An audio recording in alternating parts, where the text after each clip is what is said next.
Welcome to Equilibrium and Le Chatelier. In these notes, we're going to talk about a concept called chemical equilibrium and Le Chatelier. He's a French guy who has a principle called Le Chatelier's principle of chemical equilibrium because that's what he studied his entire life. So let's take a look at our first question of these notes. It says, can chemical reactions go backwards? Dun, dun, dun. And the answer, as you can plainly see, is yes, they can. Most chemical reactions, in fact, don't go just one way. They can go backwards. They can occur in both forward and reverse directions, which always reminds me of, here's a little story for you. Sorry, it's going to make these notes a little longer, but I think you're going to enjoy it. So I went to the swap meet when I was little.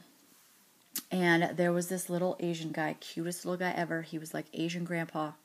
And he sold cheese graters and vegetable slicers. And so he would sit at his booth and he would have his whole song. And it would be like, New York, LA, East Coast, West Coast, back and forth, keep on going, back and forth. So that's what it always reminds me of when I talk about chemical equilibrium, because we can have chemical reactions go back and forth, keep on going back and forth.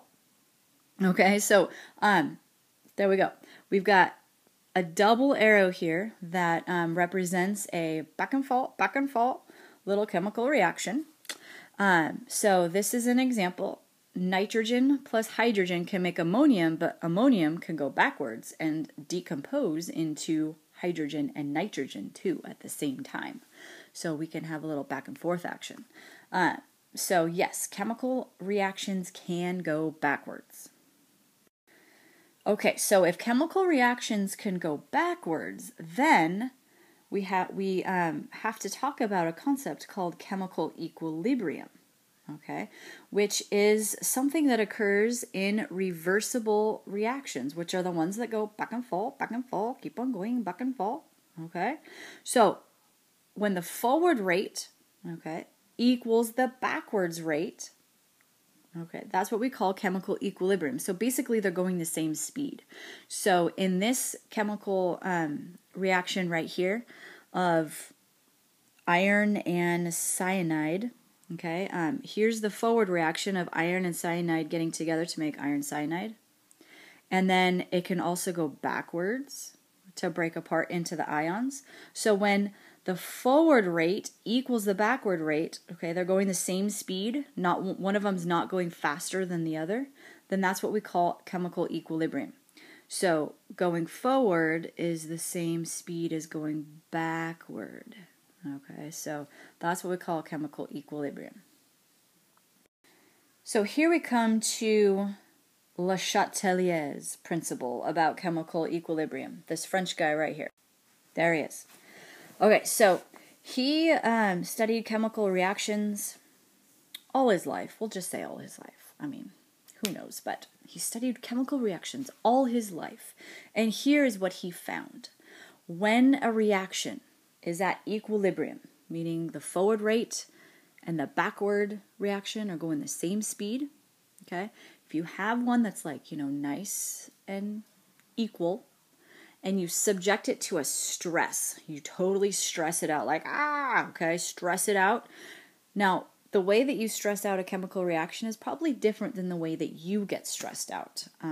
You might get stressed out over too much homework, or too much stuff to do, or a big game, or a dumb boyfriend, or whatever, or girlfriend in you boys' case.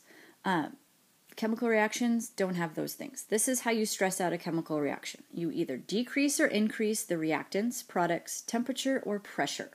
Okay, so that's how you stress out a chemical reaction. If you increase the amount of reactants, now you've added too much. Okay, or if you increase the products and now there's too much on the product side, or if you heat it up or cool it down, if you add more pressure to it or release some pressure from it, that's how you stress out a chemical reaction. Okay, so if you have a chemical reaction that's stressed out, it's going to speed up in one direction or the other in order to relieve the stress. Okay, and tomorrow I'm going to show you this mighty handy little contraption, if it works, that kind of gives you a big visual. But basically what we're going to have is two balloons. That's what this thing represents right here. So there's two balloons, and we're going to have a chemical reaction going on inside of those balloons. All right, so the reactants will be in one balloon on one side, and the products will be in one balloon on the other side. And I'm going to pump up one of these, sides of the balloons in order to show a increase in reactants. Okay, and then I'll show you what happens. So for example, if we stress out a chemical reaction by increasing the reactants, so if we think about in these balloons, this side of the balloon getting much bigger than the other side, okay? What that means is that in order for them to be equal again, we have to speed up the chemical reaction towards the right side so that, this balloon, can get either equally as big or, so we can decrease the reactant side of the balloon. All right, so we can make them equal again. That's what equilibrium means. So that's, kind of one way to think about it. Now, we can also stress it by increasing the product side. So we could increase, this balloon so that it's gigantic compared to, the reactant side. And so what we would have to do is we'd have to speed up or shift the reaction towards the left. So we would have to speed up the reverse side so that we could shrink, keep shrinking and shrinking and shrinking until it's now equal again with the reactant side. All right, so every time you stress out a chemical reaction that's reversible, it's going to speed up in one direction or another in order to relieve the stress.